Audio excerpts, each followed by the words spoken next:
Hello friends, ഇന്നൊരു chicken കറീൻ്റെ റെസിപ്പിയാണ് കേട്ടോ. അപ്പോൾ ഈ ചിക്കൻ കറിക്ക് ഇവിടെ മൈസൂരിൽ പാൽ എന്നാണ് പറയുക. അപ്പോൾ അതിന് എന്തൊക്കെ ഇൻഗ്രീഡിയൻസ് ആണ് വേണ്ടതെന്ന് നമുക്ക് നോക്കാം കേട്ടോ. അപ്പോൾ ചിക്കൻ കഴുകി വൃത്തിയാക്കി എടുത്തിട്ടുണ്ട്. സവാള, പച്ചമുളക്, മല്ലിച്ചപ്പ്, തക്കാളി കേട്ടോ. അതൊക്കെ അരക്കാൻ വേണ്ടിയിട്ട് ജാറിലിട്ട് കൊടുക്കുക കേട്ടോ. മല്ലിച്ചപ്പ് ചേർത്തു, പച്ചമുളക് ചേർക്കുക, പിന്നെ കുരുമുളക് പൊടി കേട്ടോ. എരിവിനനുസരിച്ചിട്ട് പച്ചമുളകിൻ്റെ എണ്ണം കൂട്ടും, പിന്നെ കുരുമുളകിൻ്റെ അളവ് കൂട്ടും ചെയ്യുക കേട്ടോ. കൂടുതൽ എരിവ് വേണമെങ്കിൽ കൂടുതലായിട്ട് യൂസ് ചെയ്യാം. ആ തക്കാളിയും കൂടി ആ ജാറിലേക്ക് ഇട്ടിട്ടൊന്ന് അരച്ചെടുക്കുക കേട്ടോ. നന്നായി പേസ്റ്റ് മാതിരി അരച്ചെടുക്കാം. എന്നിട്ട് കുക്കർ ചൂടാൻ വെച്ചിട്ടുണ്ട്. ചൂടായ ശേഷം ഓയിൽ അതിലേക്ക് ഒഴിച്ചു കൊടുക്കുക കേട്ടോ. ഓയിലൊന്ന് ചൂടായി വന്നാൽ സവാള ചെറുതാക്കി അരിഞ്ഞത് അതിലേക്ക് ഇട്ട് കൊടുക്കുക കേട്ടോ. നന്നായി വഴറ്റിയ ശേഷം അതിലേക്ക് ഇഞ്ചി വെളുത്തുള്ളി പേസ്റ്റ് കുറച്ചിട്ട് കൊടുക്കുക കേട്ടോ.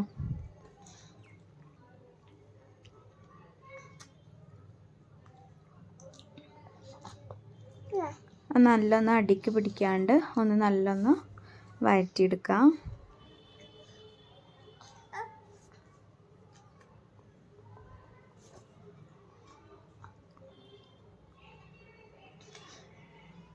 എന്നിട്ട് അതിലേക്ക് നമ്മൾ അരച്ച് വെച്ചിട്ടുള്ള അരപ്പൊന്ന് ചേർത്തിട്ട് നന്നായി ഒന്ന് റോസ്റ്റ് ആവണം കേട്ടോ. കുറച്ച് നേരം നന്നായിട്ട് ഒന്ന് വെന്ത് കിട്ടിയതിൻ്റെ ശേഷം ബാക്കിയുള്ള പൊടികൾ ചേർത്താൽ മതി. അപ്പോൾ അത് തിളച്ച് വരുമ്പോൾ നല്ല ഇങ്ങനെ മേലക്കൊക്കെ തെറിക്കും കേട്ടോ. അപ്പോൾ ഒരു പ്ലേറ്റ് മൂടി വെച്ചിട്ട് കുറച്ച് നേരം ഒന്ന് വേവിച്ചെടുക്കാം കേട്ടോ. മസാലയൊക്കെ ഒന്ന് നല്ല പച്ചമണമൊക്കെ ഒന്ന് മാറി കിട്ടണം. അപ്പോൾ അത് നല്ല വെന്തിട്ടിട്ടുണ്ട് കേട്ടോ.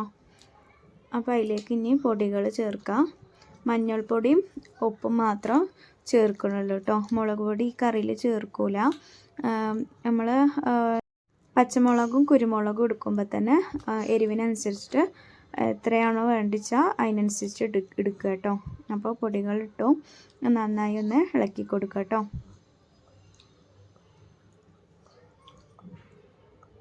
ഇനി അതിലേക്ക് കഴുകി വെച്ചിട്ടുള്ള ചിക്കൻ ചേർക്കുക കേട്ടോ. ചിക്കൻ ചേർത്ത ശേഷം നന്നായി ഒന്ന് ഇളക്കി അതിൽ തന്നെ കുറച്ച് കുക്കറിൻ്റെ മൂടി ഇടാണ്ട് തന്നെ കുറച്ച് നേരം അതിൽ തന്നെ വെച്ച് നല്ലൊന്ന് തിളപ്പിച്ച് ഒന്ന് നല്ല റോസ്റ്റ് ആക്കി എടുക്കണം കേട്ടോ. അല്ലെങ്കിൽ മസാല പിടിക്കൂല ചിക്കനിൽ, വൈറ്റ് കളറായിട്ട് തന്നെ ഉണ്ടാവും, പിന്നെ ടേസ്റ്റും ഉണ്ടാവില്ല കേട്ടോ. കുറച്ച് നേരം അതിൽ നല്ല റോസ്റ്റ് ആയാലേ ഉള്ളൂ അതിൻ്റെ ഫ്ലേവറൊക്കെ ഒന്ന് നല്ല പിടിക്കുക കേട്ടോ ചിക്കനിൽ. അപ്പോൾ കുറച്ച് നേരം അങ്ങനെ തന്നെ വെച്ചൊന്ന് ഇടയ്ക്കൊന്ന് ഇളക്കി കൊടുത്ത് നല്ലൊന്ന് വേവിച്ചെടുക്കുക കേട്ടോ. കൂടുതലൊന്നും വേവേണ്ട, ഒരു 5-6 മിനിറ്റ് ഇങ്ങനെ ഒന്ന് ചെയ്യാം.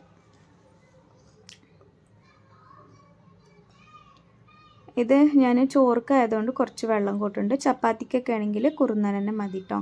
അപ്പോൾ അതിലേക്ക് ഞാൻ ജാറൊന്ന് ചുഴറ്റിയിട്ട് പാർന്നിട്ടുണ്ട് കേട്ടോ വെള്ളം. അപ്പം ഇനി ഇതൊന്ന് മൂടിക്കൊടുക്കുക. കുക്കറിൻ്റെ അടപ്പൊന്ന് ഇട്ട് കൊടുക്കുക.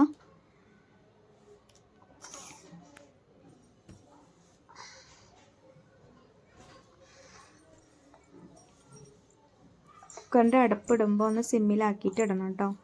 പിന്നെ കൂട്ടി വെച്ചാൽ മതി.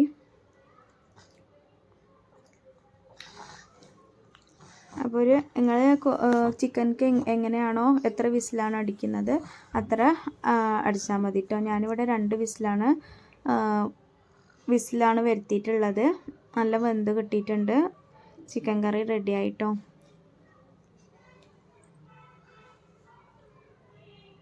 നമുക്കത് സെർവ് ചെയ്യാം. അപ്പോൾ ആരെങ്കിലും പുതിയതായിട്ട് എൻ്റെ ചാനൽ കാണുന്നുണ്ടെങ്കിൽ സബ്സ്ക്രൈബ് ചെയ്ത് സപ്പോർട്ട് ചെയ്യുക കേട്ടോ. ഫ്രണ്ട്സിനും ഫാമിലിക്കൊക്കെ ഒന്ന് ഷെയർ ചെയ്ത് കൊടുക്കുക കേട്ടോ. അപ്പോൾ നെക്സ്റ്റ് വീഡിയോയിലൂടെ കാണാം. Bye friends.